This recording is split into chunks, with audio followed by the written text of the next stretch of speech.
I'm sorry. I was just watching the Phillies Whoopsie. again.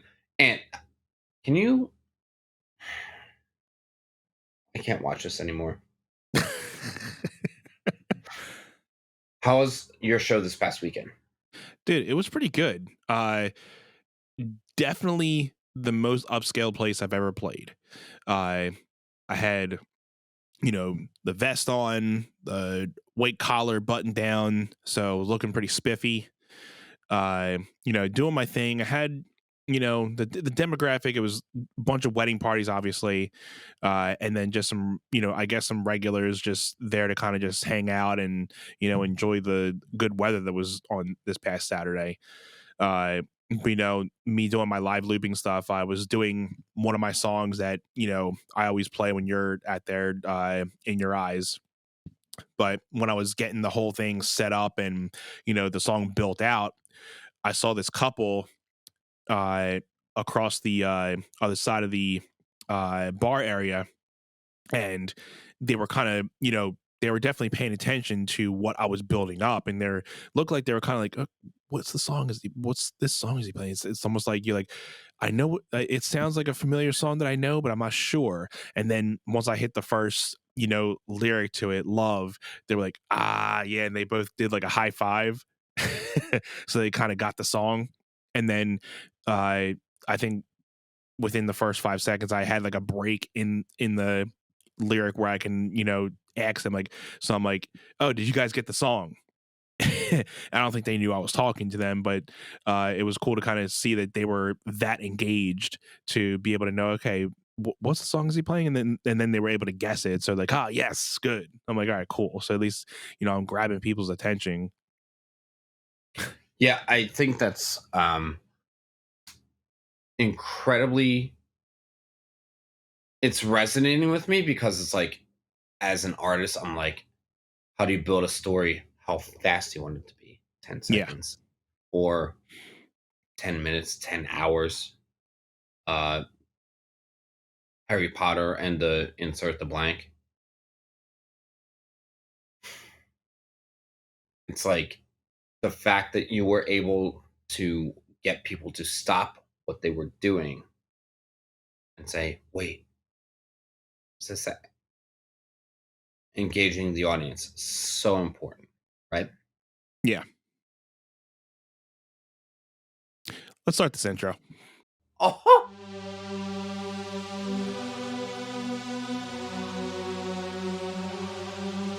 Everybody, welcome to One Set.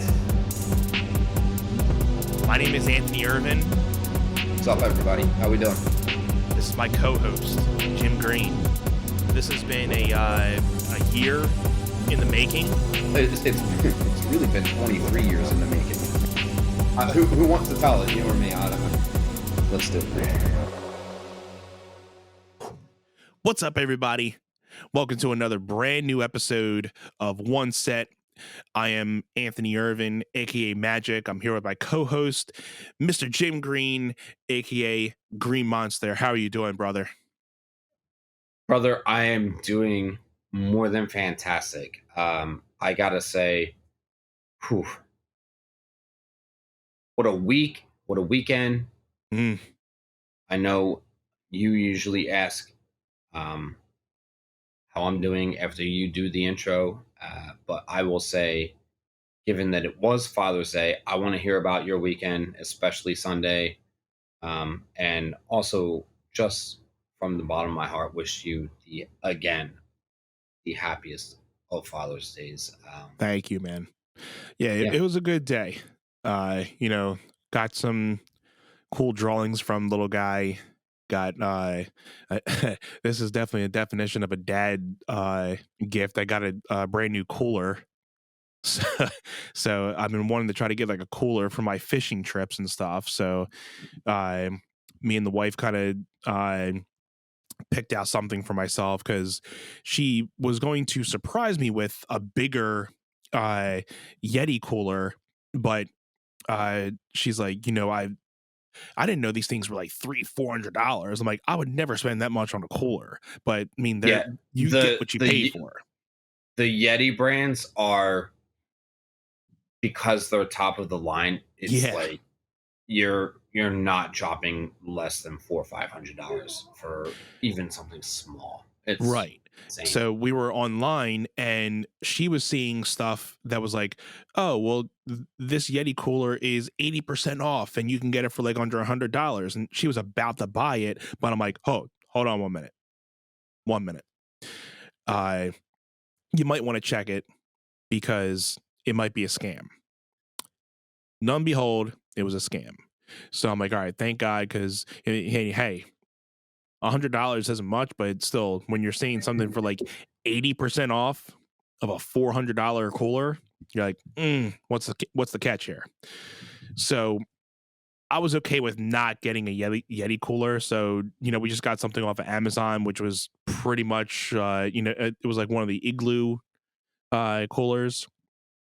It was big enough. I didn't need anything top of the line, just something you can, throw a couple beers in there. You can throw your food, and, so it's definitely going to serve the purpose. And I think we're going to, try to get out and do some surf fishing in the next couple weeks. So I'm stoked. I'll probably bring in, we'll have some food in there. We'll have some beers. It can, on the side, it says you can fit 137 cans in there. So I'm like, it's good enough. I mean, if it's just you and your brother, probably, but you know, if me and your dad are involved, Eh. eh, Challenge accepted. I am so proud and grateful that you guys invited me to that trip last year. Like the four of us on the pier. I know I talked about this It on was a an good time. episode maybe 15, 20 episodes ago. I got to see your dad just step out of his like sniff zone where he's like, I got to be the man. And he wasn't like reckless by any means, but he definitely carried himself like, no, I'm Mhm. having a straight up good time. He was Oh yeah. moving up and down the pier to the point where I watched him. I was like, this is a good day for him. He's like moving around He loves just being so out there, and, awesome. and the fact that he doesn't care if he catches one or like 50 fish. He just loves being out there. Dude, and I think that and I hope that you feel the same way with me where like when I'm on the water with you, I can stand there in my waders for hours on end and just be like I don't Yeah. care. I'm like you're trying to educate me because like you're ambitious, you want me to catch a fish, and at the same time Yeah. I'm like if I catch one, great. If not, like I'm just grateful to be out here number 1 for myself selfishly and number No, 2 with absolutely. you, and I know how therapeutic that it is for you to go Yeah. fishing, and you're like and I will thank you forever for introducing me to that, because, I mean, I'm not at the point yet where I will grab my stuff and be like, "I'm going fishing today." Like, I would rather do it with someone, um Once you get that first one, that's when you're going to be like, okay, I want to go back tomorrow and get another one. I think Yeah. that once you get your first one, like your first legit catch, that's when you're going to be like, okay, I want to do this tomorrow. Okay, I want to go do this again. And it just becomes a addicted type of thing. It's so great. And like you were talking about how the fact that it's just so like zen, it's like a zen thing for me outside of music. It's just such like a zen type of feeling for me just to be out there. And again, it's good when I'm catching things, but even when I'm having off days when I'm not, just being out there and kind of I guess you can say the corny thing is being one with nature. It's cool. But you know Yeah, I think it's important to acknowledge too, like you're talking about your zen with music versus your zen with fishing. The thing with music is, especially when you're playing a show, there is an expectation of quality. If you're yeah. going and fishing, it's like you could throw your line to the next state over and nobody's going to give two shits, Whoopsie. right? Right. So I think for the fact that you're talking about Zen, it's like you're doing this for you and nobody's telling you how to do it. Hmm. And if you want to get good at it, you're studying, you're analyzing, you're building your own flies. Your fly box is a thing. Your Hmm. gear that you carry with you is because it's not because, oh, I want to look like I don't want to have the appearance that I know what I'm doing. Like you're actively passionate about it. I think Right. that that's important to acknowledge because it's not you're doing this because other people are looking at you a certain way. You're like, no, I'm doing this because I'm passionate about it. Hmm. And I can expand on that forever. Yeah, and I can do like a slight expand on that. Just the fact that like when I'm invested in something, like I put my all into it, and it's like the fact that okay, when it comes to like gear and buying this and buying that, like uh I guess sometimes you can kind of think like, oh well, if you're a fly fisherman, you got to buy this, that you got to buy this and that and this and that to like look like a fly fisherman. But you can be a minimalist and still, catch a zillion fish. So the gear and stuff doesn't necessarily what always catches everything. It's more of your presentation and the fact that you're constantly out there and just learning. That's the thing with just being able to constantly be out there learning and knowing certain techniques and ways of being able to like read water, knowing the best parts of the day, how the fish are reacting, so many different things of like, you can be looking at, but every time you're out there, you're always learning something different. Yeah, I mean, And it's the same thing with music too, that every set is different.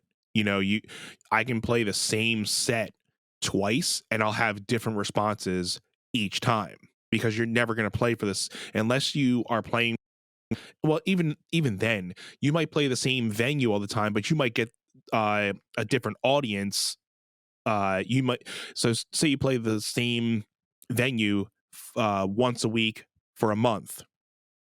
You might get uh the same audience maybe once or twice, but you're going to get a load of different people every time. So you can't always play the same set every time. You can play maybe a 20% of the same set, but you're going to always have something else different in each set because you're going to want to be able to play to the crowd, play to what's, feeling that day. So, and again, it comes to like, the gear isn't always what makes you the better musician. It's, how you play, how you perform. Like I've told you before, when you picked up your first guitar, I mean, a beginner, they can go out and buy the most expensive guitar, but if they don't know how to play, you're not going to make that guitar sound good. And it's the same thing with me. I even know how to, I mean, I play good enough, but if I go out and, get a really expensive guitar, that's not necessarily always going to make you play better. It'll inspire you to play better, but it's not a thing that's going to be like, oh, okay, well, I got to get that guitar to get to the next level. It's more of yeah, like your repetition and your practice that makes you a better guitar player and a better at something of what you're going to be doing. and that is such a valid statement because for me, I wanted to get like a top of the line, like something really good because in my in my head mentally I was like if I invest and I fork over the money to get like such a great guitar, it's going to enforce or encourage me to learn. And I was like, yeah, but what if I don't stick with it? So a good friend of mine was like, just shop on like Facebook Marketplace, find Hmm. something less than $100. She sent me something for 75 and I bought it $75 and it's still in the basement at my parents. And and because you were trying to train me, and that I like had the neck thing that happened. It's like Hmm. I can't tilt this way. And I like beyond that thing lost motivation to do that. So I'm glad I didn't spend 600 Exactly. Yeah. to $2,000. I'm like, if I'm ever ready and motivated and inspired to be like, oh, God, I want to learn how to play, I'd rather pick up that 75 guitar, $75 guitar. My apologies. Oh. Um, oh, um, and learn from there because that's where I started learning, and that's where Anthony started teaching me all the chords. And Anthony can vouch. I was like actively like learning. I was doing it, Hmm. but I did it for a couple weeks. Which, if you ever want to be an expert at anything, take John Taffer for example. If you know the show Bar Rescue, he's a hospitality expert. He didn't just look at bars that were failing and say, "Yeah, I can make you better immediately," uh, without knowing what he was doing. They built an entire program and show off of him. And we're like, "We're doing this, and we want you to be the guy, and we want you to yell at people."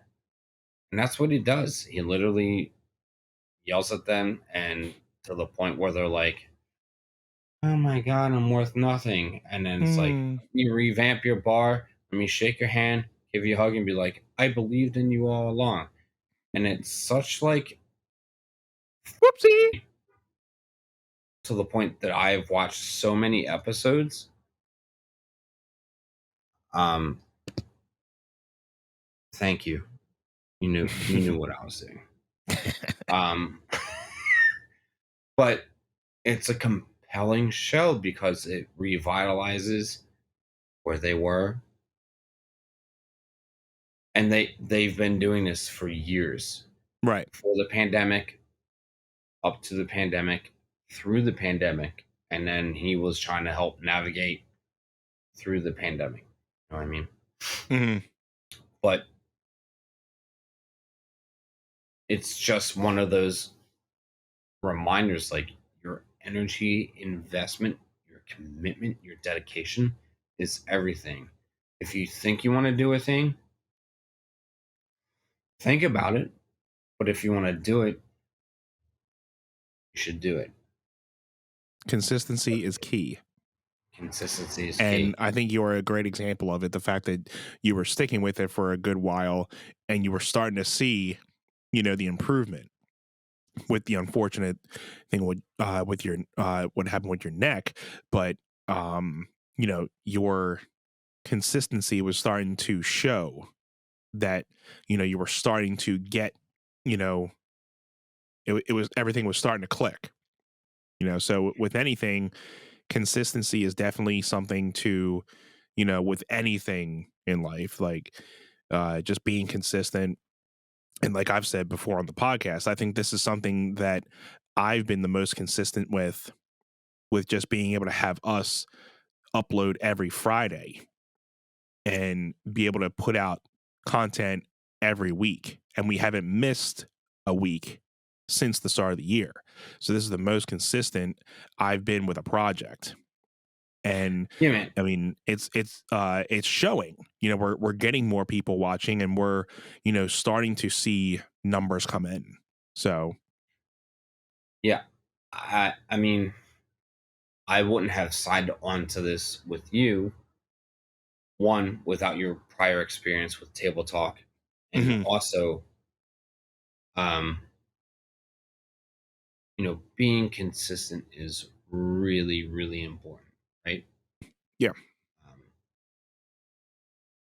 and I think spoken life itself, that is something that you have built on your own and made your own brand, and more like, I want it to be here. I want it to be here. I want it to be here. And I want it to be here. and your validation moments. I know we talked about this Mm-hmm. a few episodes ago, but you called me on my way home from Royersford and were like, I had a validation moment and it was so amazing. And that is so important to your growth, your confidence. Yeah. So important. Confidence definitely was like it was a big confidence booster.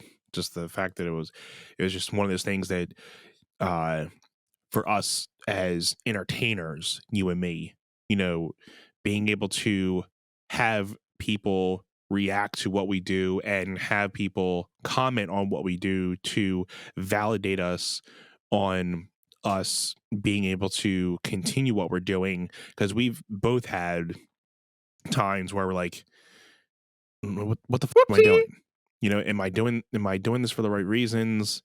Am I, is it worth continuing this? I'm getting older. Is this, something I want to continue doing? But then you have that one moment of somebody just saying, dude, that was awesome. Like, either I haven't seen somebody do that before, or like, hey man, that was really good. And like it just takes you back and you're like, even if you've had a Whoopsie. day, you're just like, that's what I needed to hear, you know? So that's something that I still go through every day. And, when I get those, it kind of just continues to ground me to be like, okay, you know, I mean, I may not be the biggest, uh, musician or star around here or within, I may not have a wide audience of people, but at least I have validations of people telling me that, like, I am good. I do deserve to be out there with people and other musicians playing gigs and stuff, so that it continues to let me know I'm worth being out there with those guys, you know, and girls. Yeah. Yeah. I mean, I literally the last 7 days, the last week, and for our audience tuning in, whether it be current, after the fact, I appreciate you for tuning in. From an artist perspective, I know like what Anthony just said and how I feel. Um, Sometimes it's like trust yourself, run with your gut, go Hmm. move. And sometimes it's very much like I don't feel like this is the quality that whoever I'm setting the choreography on deserves. And I feel like and that's literally where I was this past weekend. Um, where I had creative block. I was like, what do I do? I'm not sure. I'm stuck. I mean, we can talk about WWE without getting into the scandal with Vince. Hmm. Uh, we can talk about the Brock Lesnar Roman Reigns thing that's Hmm. happening, and like for me, I'm bored about it. Like it was exciting where it landed, and it just feels like they're doing it because they need Brock Lesnar right now, Yeah. and Because that's the rumor was, and it kind of seems like, I mean, I haven't been watching it consistently enough to kind of know, but the rumor has it that the original plan for SummerSlam was going to be Roman and Randy Orton, but since yeah, Randy Orton has a back problem, then they're kind of just going with the Brock Lesnar thing again. You know, they both put on a good show, but it's like we've seen this so many times, and it's like the same story, the same thing. Like it's not like uh, it's not that they don't put on a good match. They can put on a good match, but it's like we've seen this so many times that it's like, even with like Rock and Austin, you know, they've had so many battles, but it's like you never once said like, I've seen this too many times, because when you did see it, it meant something, you know. yeah. Think back to when you and I were in middle school and high school, and they let the belts flip around a little Hmm. bit more fluently. I think that their mindset now is like if we maintain someone, it's more interesting because whenever the belt is lost, whoever picks up the belt now, it attracts the audience again to the point where it's like, oh, dang, someone did this. Right.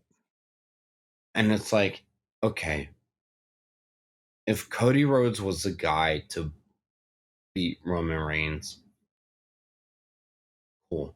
If this is all supposed to lead up to The Rock versus Roman, I'm like, that type of a build requires a larger investment. They have done it before. They've done it from one mania to the next where it's like, I'm seeing you next year at WrestleMania. Man. And they drag it out. And they drag it out. And it's like, for me, like they're doing a John Cena theory thing at SummerSlam. And I'm like, I don't even care about that because it's like, Theory's going to win. Cool.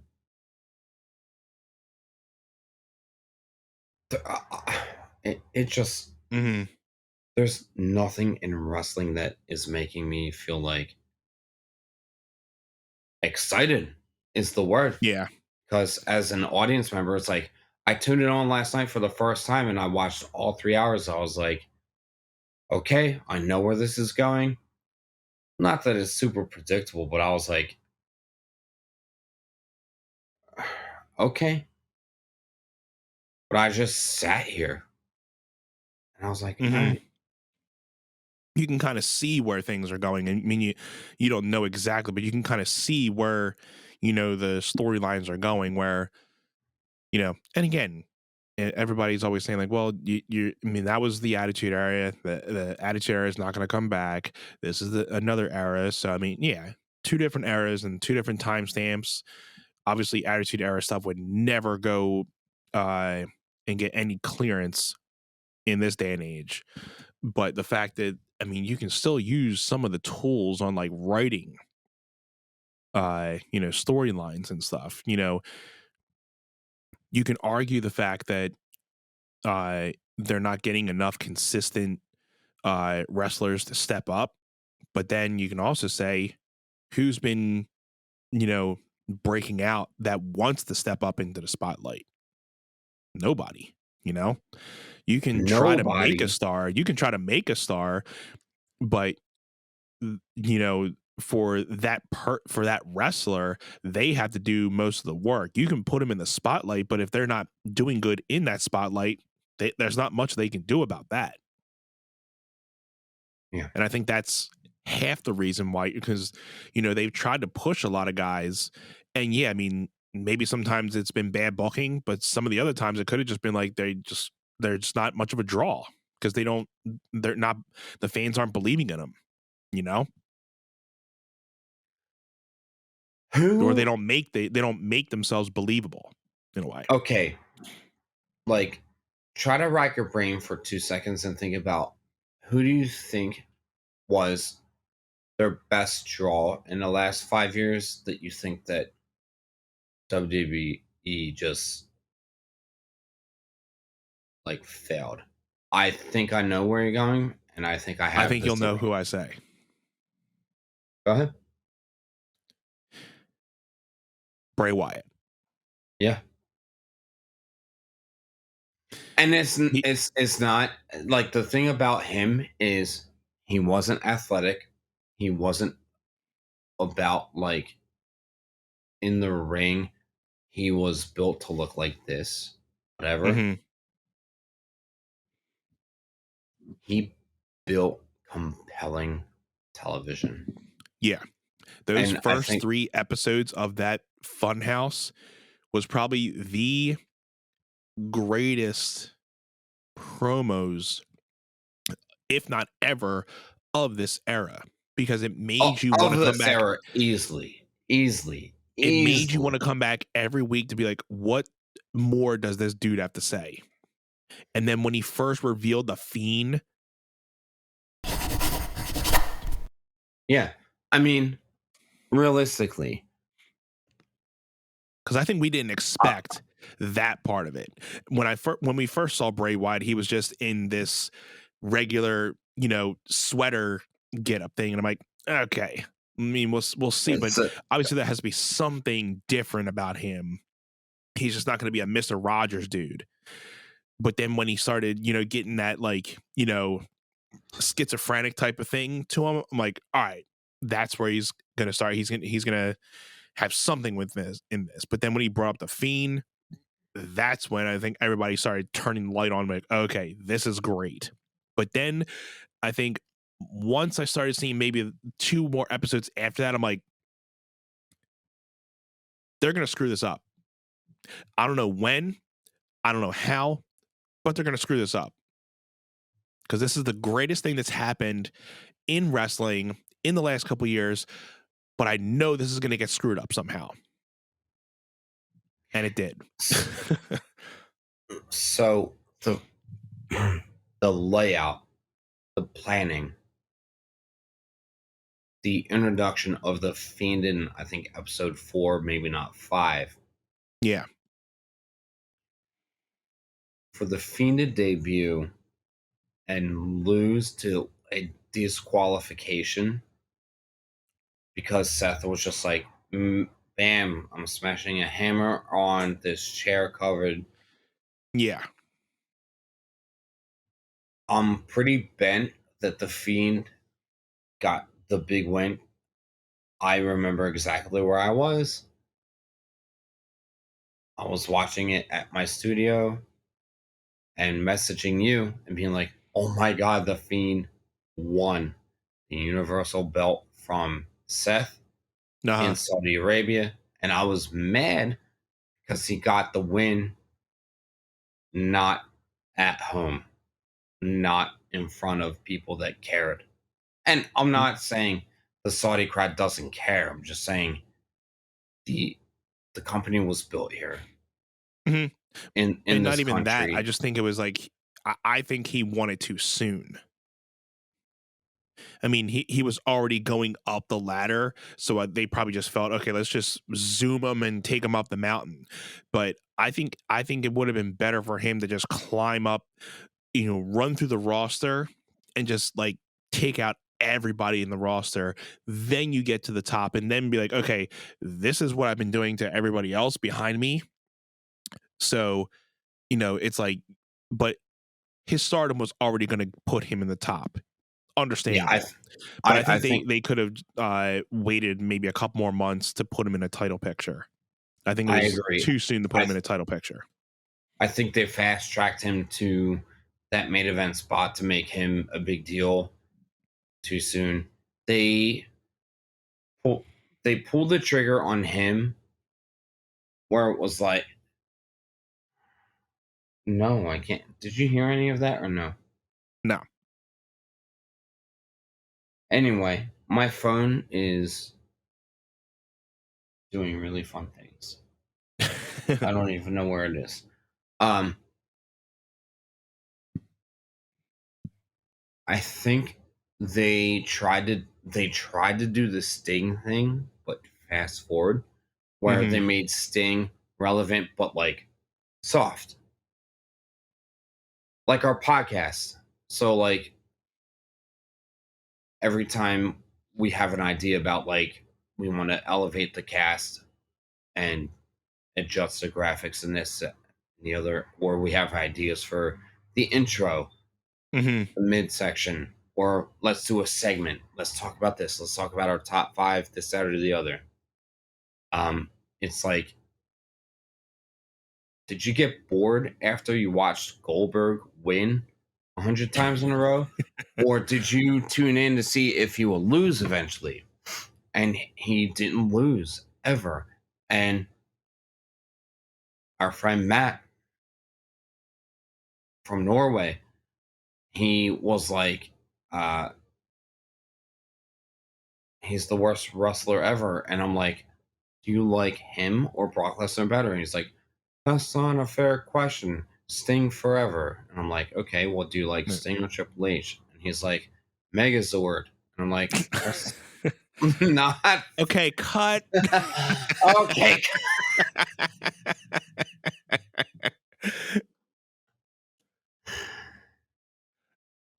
Okay, so like we were saying, it's like, where is your mind tuned in? Because I will talk forever about the Harry Potter movies and say they're not amazing or the best, but the storytelling to get you to the ending, I will say Vince McMahon has done that with the projects that he cared about.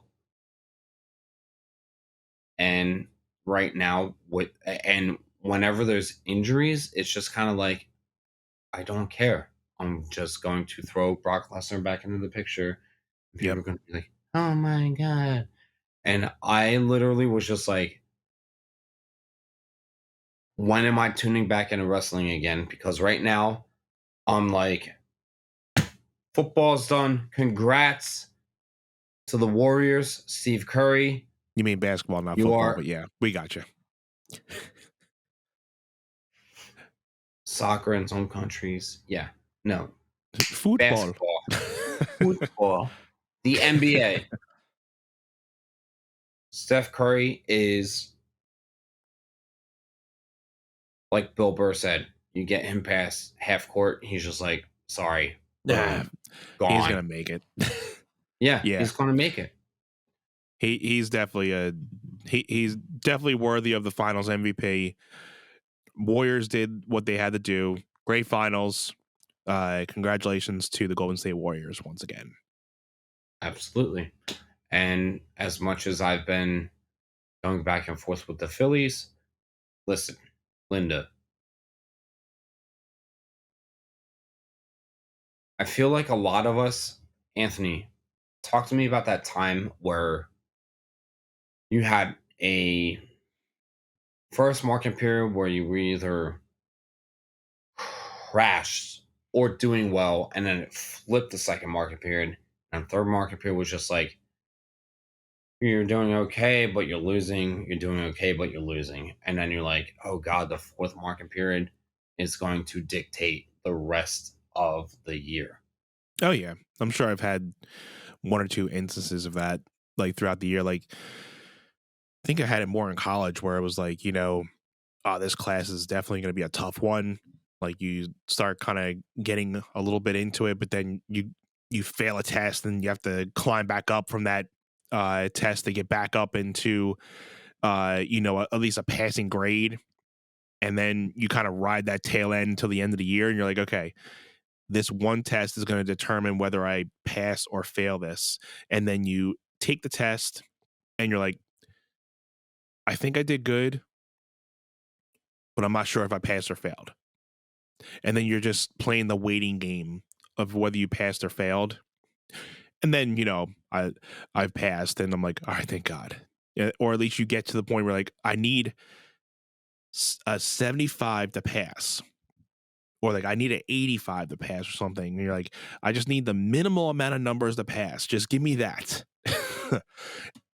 And I think there's might have been one time, I don't think I have failed a class before, one or two classes before, but I don't think I've ever had where I'm like, oh, well, I needed like an 80 to pass and you got like a 79. You're like, oh my God, 1 point. You can't give me 1 point. I've known people that were like that. I'm like, come on, you really can't give them 1 point or something. Yeah. Hashtag school I problems. think, yeah, I mean, thank you for your input, because I will give you my school input, but I can also relate it to um, just approaching life in general. Because it's Yeah. like, mm, today was like I woke up and I was like, I didn't have a plan. I didn't have anything planned. I was off from work. So I was like, man. My older sister, texted me and was like, um, I'm in a little bit of a dilemma because like my next event that I'm supposed to perform at is scheduled for this, and then after that it's this. And it's like, why do we have to run into conflicts? And it's like, we Hmm. have to run into those days where it's like we don't have a thing planned, and one, nothing happens, and I'm coming back to that. Or two, you have a day plan, and then you have to adjust. You got to move around, where you're like, I got to do this, but your priority things kick in, and it's like, oh no, my son's dry heaving over here, so picking up Chipotle needs to wait for another day. Anthony, that would be you. Um, no, but it was just very. I told Kim, I told my cousin today because she was like, "It's the summer solstice or the trollstice. It's the longest day of the year," and I was like, "Yeah, but how many other days of the year are we out here like?" God, this day is running so long. I just can't wait for it to end. And Hmm. boom. And it's Maybe just that should be like the episode name of of this episode, Summer Trollstice. summer solstice for sure. I mean, for me, it was like about the covers, and it was about, my past weekend where it was like I went from my plan was I had a recital. So that was, I was going to the recital, but it was supposed to be two recitals in the same day. But I was going to miss my niece's birthday. So I only did the one recital, and then I went to my niece's birthday, and then my older sister had a performance. It was the first of any of her type of performances, and I wanted to be present for it to show support, and also, you know, it's entertainment. I wanted to digest like, hey, what here is selling? What makes this good? Because she was like, yeah, I'm getting paid for this. I was like, well, if you're getting paid for this, it Hmm. must be good. So why is it good and what makes it good? So I was doing the analytical thing, right? And then I Hmm. had Father's Day Sunday, my mom's birthday Sunday, and I had rehearsal Sunday. So I was like, okay, well, outside of my own personal struggles that I was dealing with, I was trying to be my mom's son, be there for my dad, go to work, and then get out of work and be like, yeah, hey, today was not like, oh, because of this day and this day and this day, it was off. I think it's important to acknowledge like when holidays are supposed to be days off, but you are busy or Yeah. have to work the holidays. And it's like, it's not easy compared to days where you have off and you're like, I wish I was doing something more. I wish I was more effective. I wish I had more purpose. Hmm. I don't know. These are just things that I've been thinking for the past like 3 weeks. Yeah. I don't know. I think you and I are kind of similar when it comes to those type of things. We tend to get in our head a lot.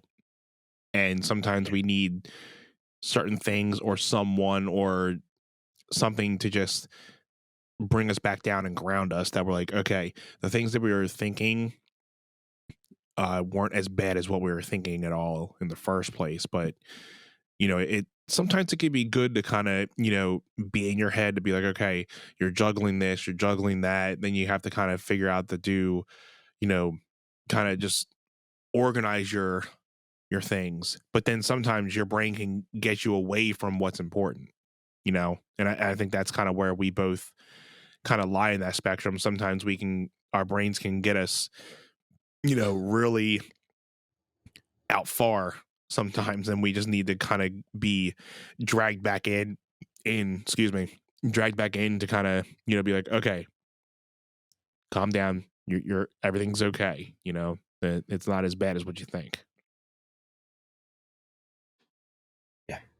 And I want to say thank you uh, for being open to all of that because, uh, I could just be doing this podcast and be like, oh, we're talking about this, that, and the other, and this, that, and the. I think it's important for our fans that maybe previously or after the fact down the line tune in and they're like, "Oh, these guys are just very real with, Yeah. you know, if things aren't wonderful, like they're not just hiding, covering up." And I think that's important going forward because there is there is an expectation for people to just be like, "Nope, we're strong. We're going forward. We're this, we're that." And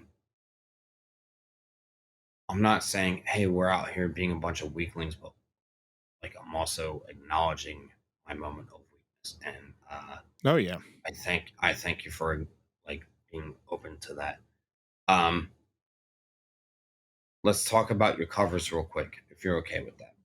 Um, Yeah, man. We were talking about earlier before we started that we wanted to go over our top 5 favorite covers. Now they don't have to be like the top 5, but like for me, these are, 4 or 5 that kind of come to mind when I'm thinking cover songs. And do you want to go, I'll name one, you name one, or do you want to just name off all mine and then you name all yours? well, I think because this was my idea, um, I have my list presented and well thought out, and I know that there's variety behind it. So it's really up to you. I think for Um, time's sake, maybe we'll you go through your covers, I'll go through mine because I think if we go back and forth, it's gonna take way too long. So since your it's fair. idea, I'll give you the floor, my friend. What are your 5? Okay. So I'm not going to go in super depth about these, Mm-hmm.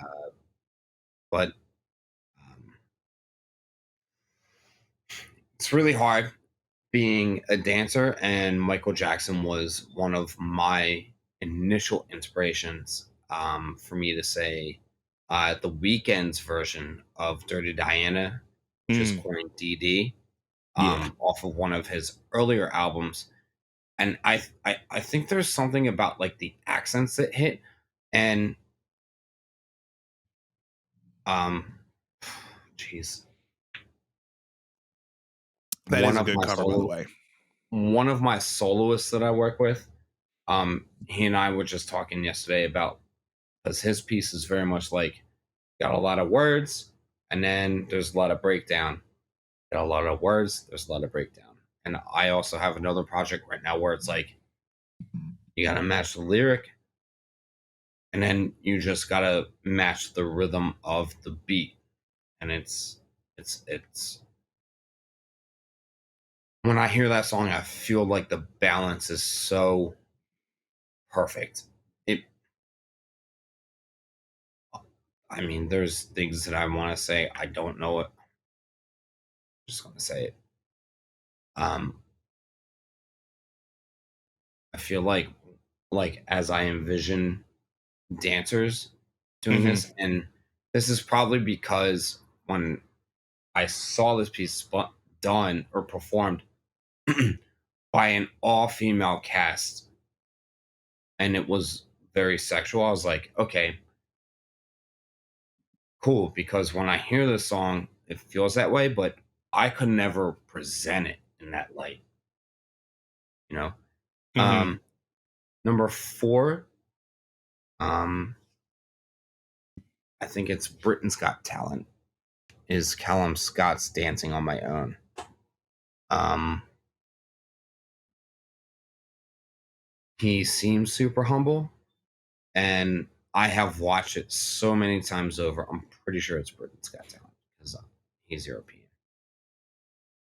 Um, it's just really, really, really good. Mm. Um, All Along the Watchtower by Dave Matthews Band. Okay, You've mentioned that a is lot. I have talked about that more like at least once on this here. If you haven't heard it, you should go do it. Um, Beggin is the most modern cover. It's by Mainskin. Um, and you know the song "Going Dum Dum Bum Bum Dum Dum Dum Bum I Bum think so. Bum Yeah. Bum Gum Gum." It's very popular. It's very mainstream. It's a thing. Um, so good. And actually, that band is a cover band from Europe. Um, Mm, interesting. super good. Super good. And my last one is Something in the Way, which is the theme for the new Batman movie. Um, Yeah, which I know I sent to you, and I'm like, dude, it's so powerful. It's so strong. And it is. I'm happy that all of those five right now are like very different. I don't think any one of them are the same. So, and what do you think? For my five, uh, again, a lot of different type of genre, but my first one is "Turn the Page" by Metallica, who did the cover for Billy Joel's song "Turn the Mhm. Page." And and I think that was on the Garage Inc. album that they did for "Turn the Page." Uh, and they did a whole bunch of different covers. I think it was a whole album of like covers of their influences and stuff. But "Turn the Page" was definitely one song that they put their Metallica spin on it, on like something that was very mellow, you know. So the guitar solo, the energy they brought into that song. I mean, again, I heard it from Metallica. I didn't know it was a Billy Joel song until a couple years later. So that was definitely something. When I was in my first band, we used to play "Turn the Page," and we used to play the Metallica version of that, and always loved playing that song. Uh, Second, I had to throw in a Jimi Hendrix one. "Like a Rolling Stone." I could name "All Along the Watchtower." I could name like "Hey Joe" and stuff like that. Like all hit a lot of the earlier songs that he used to cover. Again, I didn't know "Hey Joe" was actually not his song. He actually covered that song. But when he did the live version of "Like a Rolling Stone," which is a um Bob Dylan song, he just, did things with that song that, again, nobody at that time was doing.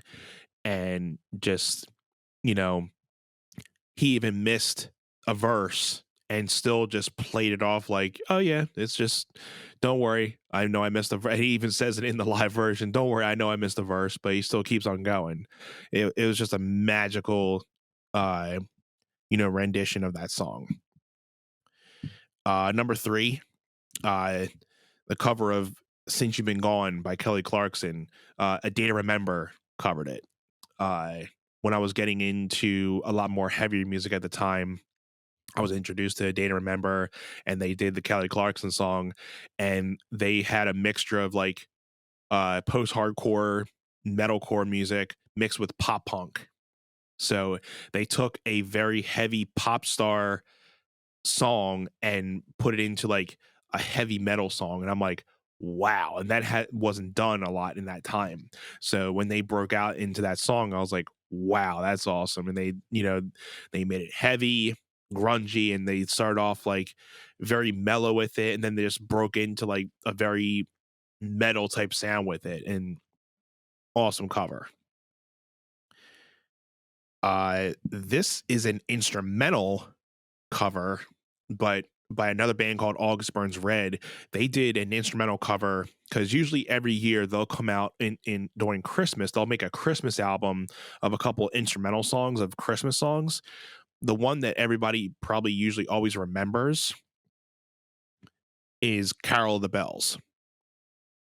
And that is just, if you haven't listened to just the energy in that song, you know, I'll flip that on during the holidays, and you know, that's just something that'll get you hyped up.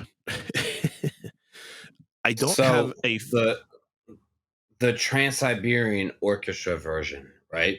Yeah.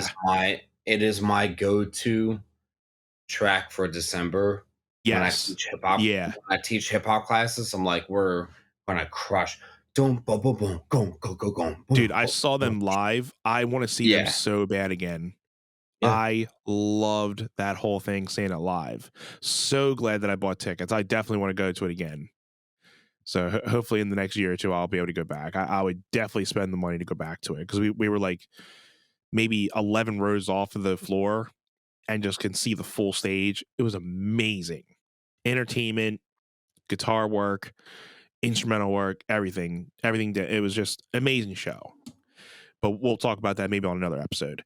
But Sure. I was going through my cover songs. I wasn't having a fifth one, but I just remembered there was a fifth one, and I'll say this is probably a very important cover song. I think it was a cover song. During Nirvana's Unplugged concert, uh their very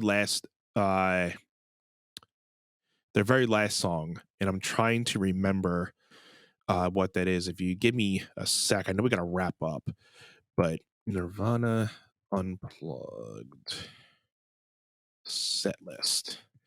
See if I can pull that up real quick. It was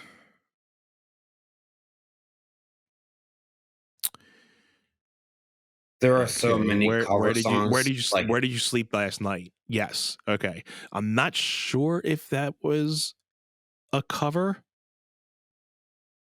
I'll have to see. Uh but again, the emotion in that song, Where Did You Sleep Last Night, the last like 10 seconds of it when he belts out that last vocal line, you know, it again, a lot of people think like he knew something within that moment that, you know, something was going to happen to him. And it was just a like one of those things like out of body, out of mind type of thing. But like the emotion poured out into that song is something that like, and I wasn't never really the biggest Nirvana fan, but just watching that whole unplugged concert was definitely one of the one of the greatest concerts in rock and roll history. So I'll make that my fifth uh, potential cover. If it's not a cover, but I'll make it I'll make it an honorable mention if so. But yeah, and I mean, we mentioned earlier we wanted to do a top 5 favorite covers, and then as I started going through the list, I was like, maybe this is like a top 5 of the week. It's a segment that we do because there's just so many covers. yeah. Um, Even Jason Derulo alone has so many covers. I can't even. And anything that you want to top off on before we wrap this up? Uh, I'm good on my front. I just want to thank everybody that came out to the show, all the regulars, everybody that was kind of there at the show. I had a fun time. Hope to be back there. I don't have any shows until August. I'll kind of give some more information as that gets closer. I'll be getting another local gig. I'm working on some other gigs, and I'll plug those once I get any confirmations. Uh, but other than that, I mean, thank you guys for tuning in with us. Another one, buddy. Is there anything you want to say before we head out? All the love to our one set fan. Love y'all and love you, Anth. Cheers. Cheers, buddy. Love Love you, you bro. guys.